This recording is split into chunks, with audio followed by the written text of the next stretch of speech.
धारा विद्युत पढ़ेंगे हमने पढ़ा है दो आवेशित चालक हो, एक पर उच्च विभव हो और दूसरे पर कम विभव हो, और दोनों को किसी चालक तार से धातु की तार से जोड़ दें तो आवेशों का पुनर्वितरण शुरू हो जाता है। धनावेश उच्च विभव वाली वस्तु से और निम्न विभव वाली वस्तु की ओर गति करने लगते हैं, या उल्टा कहेंगे इलेक्ट्रॉन कम विभव वाली वस्तु से अधिक विभव वाली वस्तु की ओर गति करना। ये जो आवेशों का प्रवाह प्रारंभ हो जाता है, आवेशों के इस प्रवाह को ही विद्युत धारा के नाम से पुकारते हैं। तो विद्युत धारा असल में आवेशों का प्रवाह है, और आवेश के प्रवाह की दिशा हमको पता है कि आवेश धन आवेश उच्च विभव वाले बिंदु से और कम विभव वाले बिंदु की ओर गति करते हैं, और इलेक्ट्रॉन माने ऋण आवेश कम विभव वाली वस्तु से अधिक विभव वाली वस्तु की ओर गति करते हैं।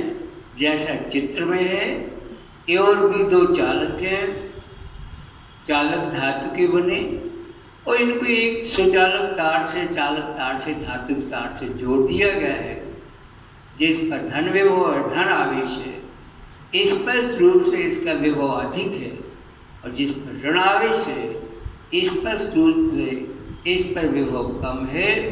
तो धन आवेश अधिक विभव से कम विभव की ओर जाता है, बल्कि बेहतर ये क्या धन आवेश तो गति कर नहीं सकता, क्योंकि इलेक्ट्रॉन मुक्त इलेक्ट्रॉन ही गति कर सकते। तो वास्तव में इलेक्ट्रॉन चलेंगे बी चालक से ए चालक की ओर इलेक्ट्रॉन गति करने लग जाते हैं। इलेक्ट्रॉन की गति की जो विपरीत दिशा है वो धनावेश की गति कहलाएगी। इस प्रकार से इलेक्ट्रॉन बी चालक से ए चालक की ओर गति करने लग जाते हैं।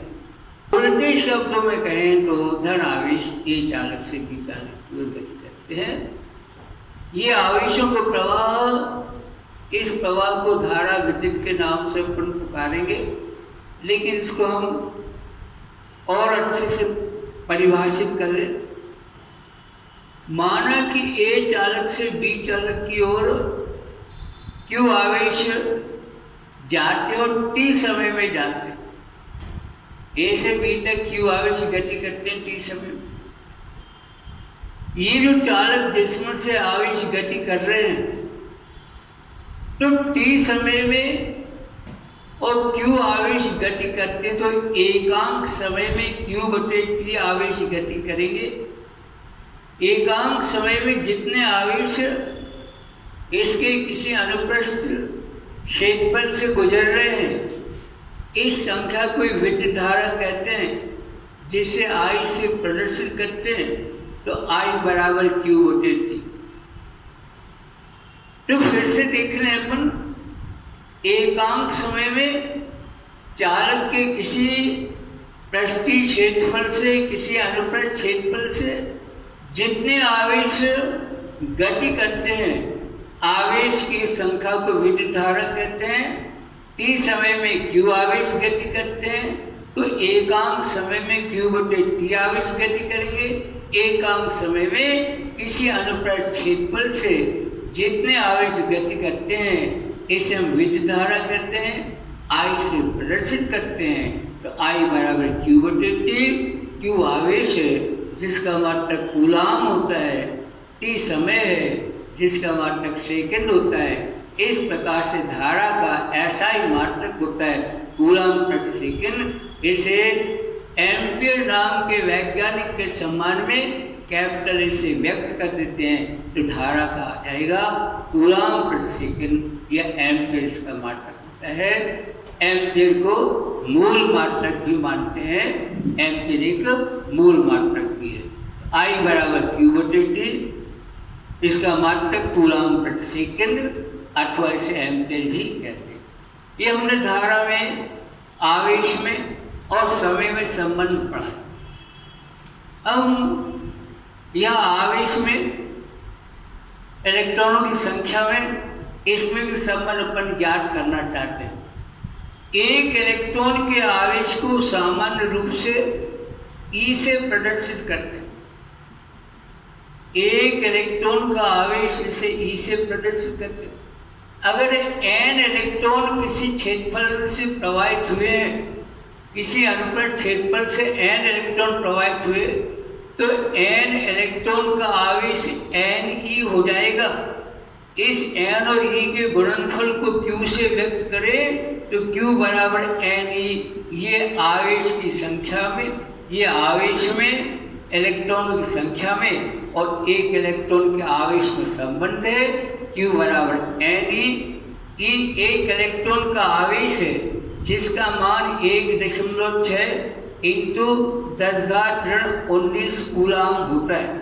यही का मान है। अब हम देखें एक कूलाम आवेश में कितने इलेक्ट्रॉन होते होंगे, तो इसी समीकरण से हम लिख सकते हैं n बराबर q/e लिख सकते हैं। n बराबर q/e लिख दिया। अब प्रश्न ये है हमारे साथ में कि एक कूलाम आवेश में कितने इलेक्ट्रॉन होंगे, तो एक कूलाम आवेश, तो q की जगह हम एक कूलाम लिख के देते हैं, क्योंकि प्रश्न ये एक कूलाम आवेश को q से व्यक्त किया है, q का मान 1 कूलाम और e का मान लिखा हुआ है 1.6 इंटू 10⁻⁻19 कूलाम। अब ये कूलाम से कूलाम कैंसिल हो जाएगा, n का मान निकल आएगा, तो n बराबर हल करेंगे आएगा 6.25 इंटू 10⁻18। एक कूलाम आवेश माने 6.25 इंटू 10⁻18 इलेक्ट्रॉन होते हैं। तो एक कूलाम आवेश में इलेक्ट्रॉनों की संख्या हमको पता है, एक कूलाम आवेश में इलेक्ट्रॉनों की संख्या 6.25 इंटू 10⁻18।